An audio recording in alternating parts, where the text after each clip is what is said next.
نحمدہ ونصلی ونسلم علی رسولہ الکریم۔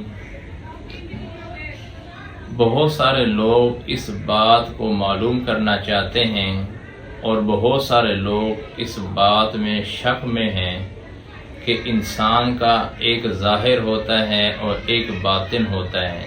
کیا ایسے حقیقت ہے یا ایسی نہیں ہے؟ جواب اس کا یہ ہے کہ یہ واقعی حقیقت ہے کہ انسان کا ایک ظاہر ہے، ایک باطن ہے۔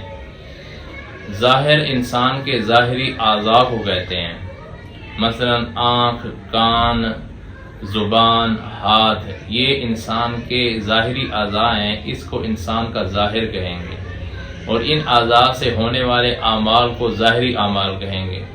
ایک انسان کا باطن ہے، اس سے مراد انسان کا دل ہے، کیونکہ حضور اکرم صلی اللہ علیہ وسلم نے ارشاد فرمایا کہ انسان کے بدن میں ایک گوشت کا لوتھڑا ہے، اگر وہ گوشت کا لوتھڑا درست ہو جائے تو پورا جسم درست رہتا ہے، اگر وہ خراب ہو جائے تو انسان کا پورا جسم خراب رہے گا، یعنی اعمال اس سے خراب ہوں گے۔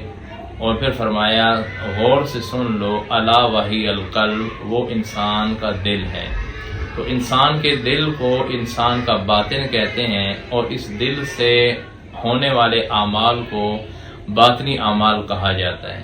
تو یہ انسان کا ایک ظاہر ہے، ایک باطن ہے۔ قرآن مجید میں اللہ تعالیٰ نے حکم ارشاد فرمایا وَذَرُوا ظَاهِرَ الْإِثْمِ وَبَاطِنَهُ، کہ ظاہری اور باطنی دونوں قسم کے گناہوں کو چھوڑ دو، یعنی اپنے آپ کو ظاہری طور پر بھی ٹھیک کرو، باطنی طور پر بھی ٹھیک کرو۔ اسی ظاہر اور باطن کو اکٹھے درست کرنا، اس کو کہتے ہیں تصوف اختیار کرنا، اس کو کہتے ہیں اپنی اصلاح کرنا، اپنی اصلاح کسی سے کروانا۔